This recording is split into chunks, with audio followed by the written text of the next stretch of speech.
Suite au décès d'un proche en Espagne, les héritiers sont souvent confrontés à une réalité administrative complexe, le blocage préventif des comptes bancaires du défunt.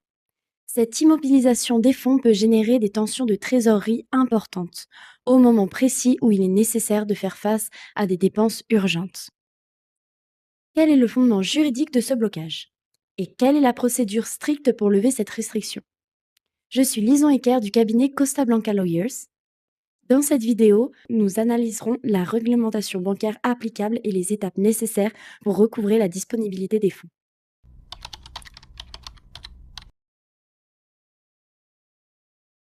Il est important de comprendre que l'établissement financier ne bloque pas les comptes arbitrairement. Il le fait en conformité avec la loi générale tributaire. La banque détient une responsabilité subsidiaire. En termes juridiques, cela signifie que si l'entité permet la sortie des fonds avant que l'impôt sur les successions n'ait été liquidé, l'administration fiscale pourra réclamer cette dette fiscale à la banque elle-même. Par conséquent, l'entité agit en tant que garant auprès de l'administration. Tant que le paiement ou l'exonération de l'impôt n'est pas accrédité, les soldes resteront immobilisés.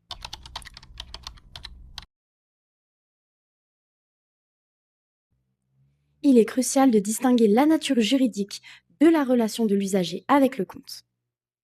La figure du mandataire est notre premier cas.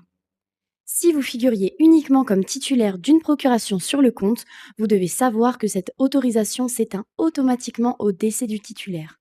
Toute disposition de fonds postérieure pourrait avoir des conséquences légales. Cas 2, la cotitularité. Dans le cas de compte joint, la banque procédera au blocage du pourcentage présumé appartenir au défunt.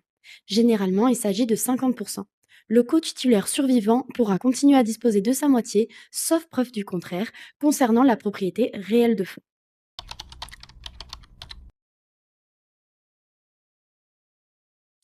Pour déterminer le solde exact à la date du décès, il est nécessaire de solliciter le certificat de solde bancaire.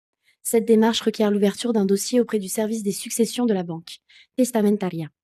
La banque exigera de prouver de manière irréfutable votre qualité d'héritier au moment de l'acte de décès, du registre des dernières volontés et de la copie authentique du testament. C'est un processus rigoureux.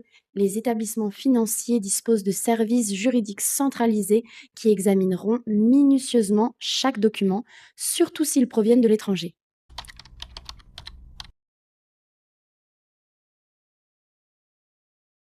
Il existe une confusion habituelle parmi nos clients internationaux concernant le rôle du notaire en Espagne. Le notaire est un officier public dont la fonction se limite à authentifier l'acte d'acceptation d'héritage. Cependant, le notaire n'effectue pas la gestion bancaire.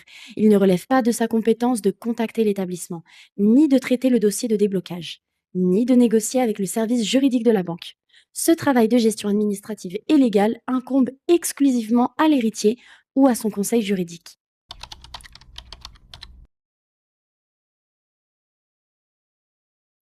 Pour que l'entité procède finalement à la libération des actifs, nous devons présenter le dossier complet avec deux documents essentiels.